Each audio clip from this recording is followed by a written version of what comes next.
Hello, it's The Guardian's Peter Bradshaw here, and welcome back to this channel, bringing you, as so often in the past, the exciting novelty toy of criticism in the Kinder Egg of discourse.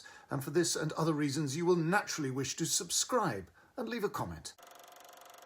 The subtlety and dignity of Fernando Torres' Oscar-nominated performance in Walter Salles' I'm Still Here have been rightly praised. This is a kind of mother courage true story, the case of Eunice Palva, the Brazilian woman who had to keep her family together and shield her 5 children from despair when the family was harassed and her activist husband Rubens was brutally disappeared in 1971 by the military dictatorship, who refused even to admit that he had been arrested or later officially admit his death, a state-sanctioned act of cruelty which was only finally overturned in the mid-1990s after decades of campaigning and the government issued a formal death certificate.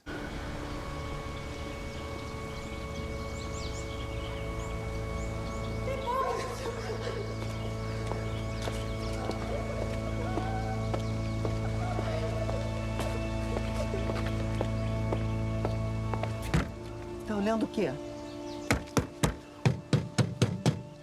O que vocês querem? Cadê meu marido? Vai embora! Sai daqui, vai embora! Sai!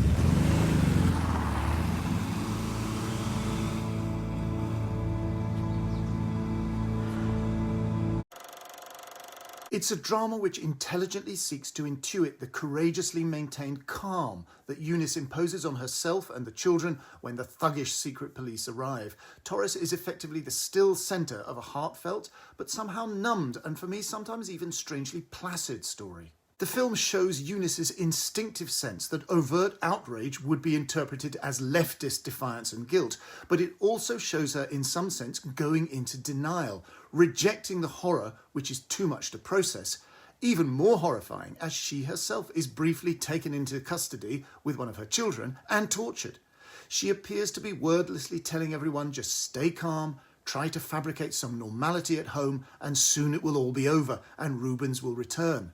As their certainty that Rubens is alive sadly leaks away, however, the family move from Rio to Sao Paulo, and a flash forward takes us to the bitter, compromised victory of their death certificate 25 years later, and Eunice's new prominence as a human rights campaigner for indigenous peoples, though without showing us the passion and the radicalised personal awakening that must have lain behind this new vocation. For me, the film, in its procedural loyalty to Eunice's own self-control, overlooks the horror and anger that must surely be somewhere in this story too. When Eunice's daughter arrives home from a trip away in London, she's disturbed by her mother's weirdly dissociated blankness as she strains to keep it together. "Mom, are you okay?" It's a question that the audience might want to ask of this film too. Eunice never cries.